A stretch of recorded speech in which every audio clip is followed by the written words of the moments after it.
All right, today we are jumping into one of the biggest, most important stories ever told. The ancient Indian epic, the Mahabharata.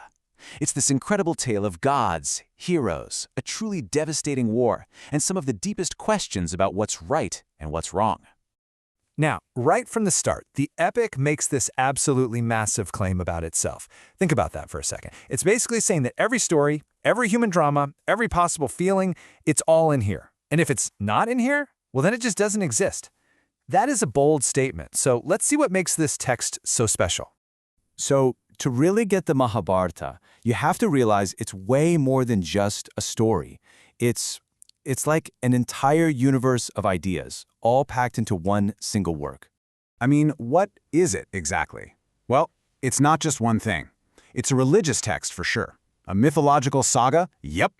But it's also seen as a history book and a profound philosophical guide.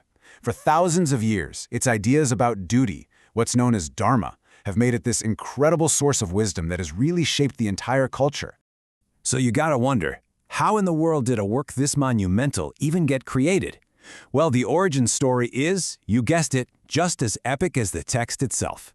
It involves a brilliant sage, a powerful god, and a pretty unique problem.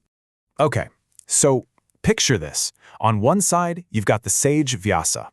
He has the entire epic composed perfectly in his mind, but he needs someone to write it down, someone who can keep up. On the other side, you've got the god Ganesh. He agrees to be the scribe, but he has one very specific condition. Once he starts writing, his pen cannot stop for any reason. So you have a mind that needs to pause and a pen that's unstoppable. How do you solve that? The solution was absolutely ingenious. Vyasa says, okay, you got it, but you have to understand every single verse before you write it down. So whenever Vyasa needed a break to think up the next part of the story, he'd throw out this incredibly complicated, dense verse. The super intelligent Ganesh would have to pause and really think about it to unpack its meaning, and in that pause, Vyasa got the time he needed. It was this amazing intellectual dance that went on for 3 whole years. And the result of that 3-year cosmic dictation session? A work of almost unimaginable size. Let's try to wrap our heads around the sheer scale of this thing. Get ready for this number. 110,000. That's how many verses, or shlokas, are in the complete text. And no, that is not a typo. To give you a sense of just how massive that is, let's put it into perspective. Okay, think about 2 of the most famous epics in the world, Homer's Iliad and Odyssey. Well, the Mahabharata is about 10 times longer than both of those combined.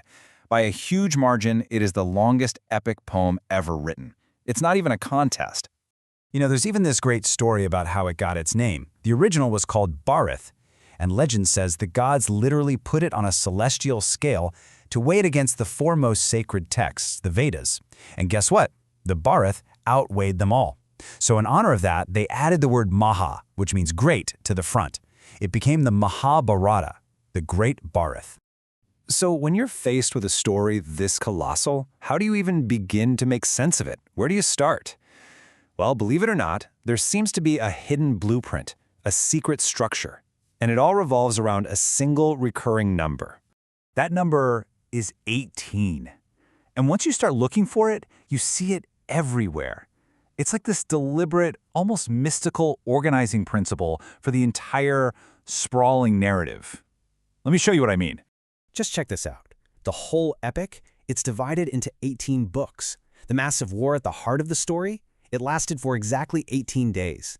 The total number of army divisions fighting? 18. And the Bhagavad Gita, which is probably the most famous philosophical text to come out of India? Yep, you guessed it, 18 chapters. This is no coincidence. This is absolutely deliberate design. Okay, so we've got the scale, we've got the secret code, but what's the actual story about?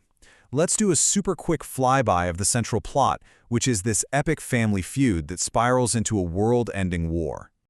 I mean, the story arc is just breathtaking. It starts on this incredible high note, with the heroes building a glorious city, a paradise on Earth. But then, it all comes crashing down.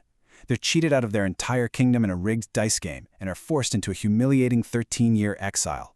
When they finally return to ask for what's rightfully theirs, their cousins refuse. And that's the spark that ignites the great 18-day war. But the story doesn't just end with a simple victory. It follows the heroes on their final heavy-hearted journey to the heavens. So why does this ancient epic still feel so alive, so important today? Because it isn't treated like some dusty old myth. It's seen as a living document, a guide to politics, to ethics, to what it means to be human. It's this incomparable source of wisdom that people are still debating, interpreting, and learning from right now. And that brings us all the way back to the beginning, to that incredible claim. If it's true, if this one story really does contain every possible human experience, then it's not just a story about ancient kings and faraway battles. It's also a story about us. It's a story about you.